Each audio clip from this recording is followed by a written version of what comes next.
Marami ano eh, pwede ni kuya. Masyadong matatamis. Luluto mo, kuya.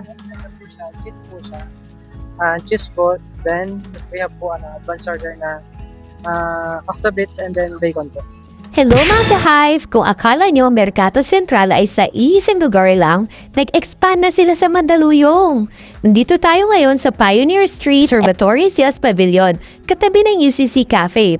Freshly open food bazaar inspired by Mercato Central with different food kiosk and pop-up food finds. Open sila Monday to Saturday 3 p.m. to 11 p.m. Quick walkthrough tayo para ipakita ko kung ano mga food stalls dito. Stay tuned kasi ikot natin lahat ng must-try stalls dito. This is your next food trip spot in Mandaluyong.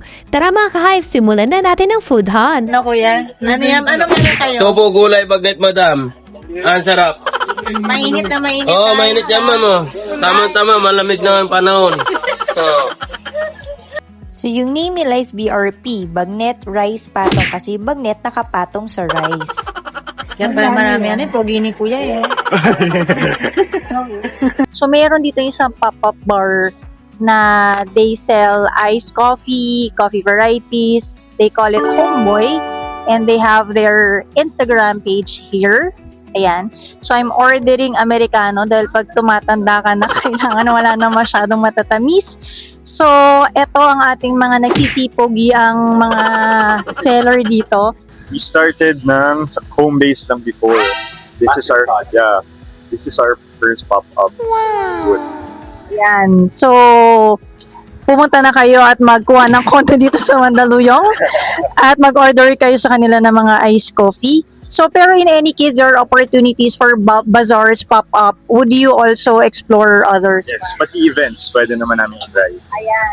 Okay. So, pag may... Sa Instagram page namin. Okay. Ayan. Sige. So, i-message na daw sila sa Instagram and they're open for private events. Ayun yung Amerikano ko. So, ito na aking black coffee, iced coffee. Pag tumatanda na, kailangan black na. Tsaka less sugar na. Char! Saan nanggaling yun? Scientifically speaking. Anyhow, so tikman na natin kasi tingnan natin kung malakas ang sipa.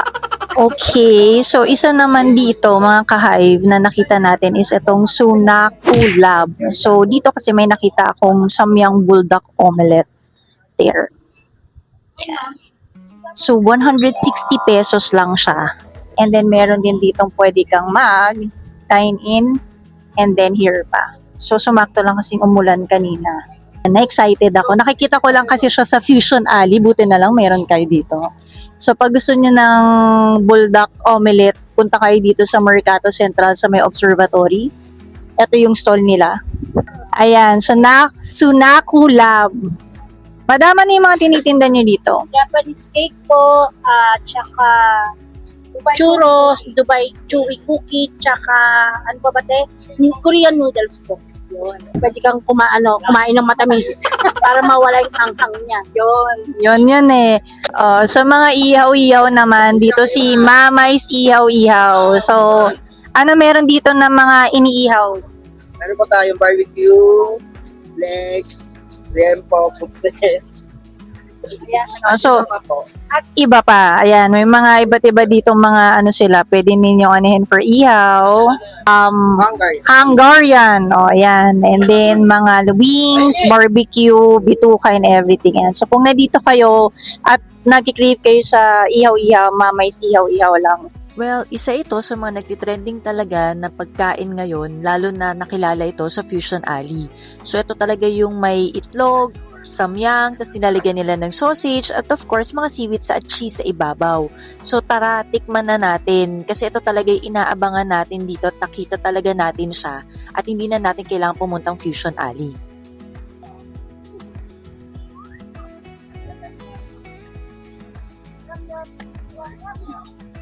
Hanghang. Yan, kuha pa tayo ng egg.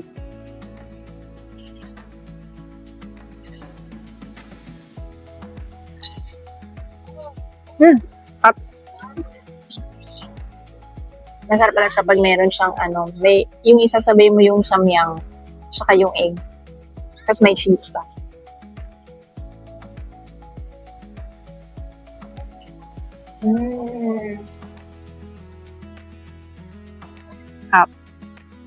So, dito kayo sa Mandaluyong, punta kayo sa Mercato Central.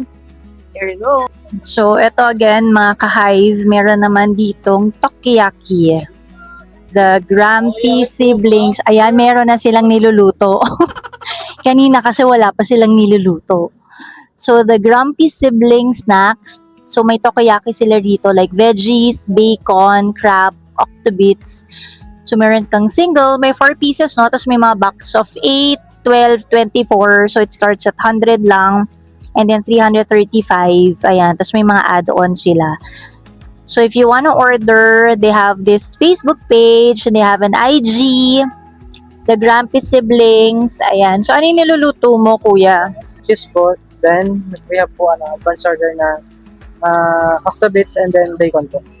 So, ano yung mga best seller niyo dito? Ang limit po, ang madalas po na in-order dito is yung octobits po, yung bacon then cheese po. So, octobits ng cheese flavor at saka Bacon. bacon. So, yan yung mga best seller nila dito. So, kung nagkikrave kayo ng Tokiyaki at nandito kayo sa Mandaluyong at nasa Mercato Central kayo, punta kayo dito sa kiosk ng The Grumpy Siblings. Ayan. Meron silang branch sa San Juan. So, check it out. Pero, update kayo. Check out their Facebook page, their IG, their social media, and then like them, and then yun. So, there you go mga ka-hive. Another food travel na naman tayo. Busog-lusog na naman tayo tonight.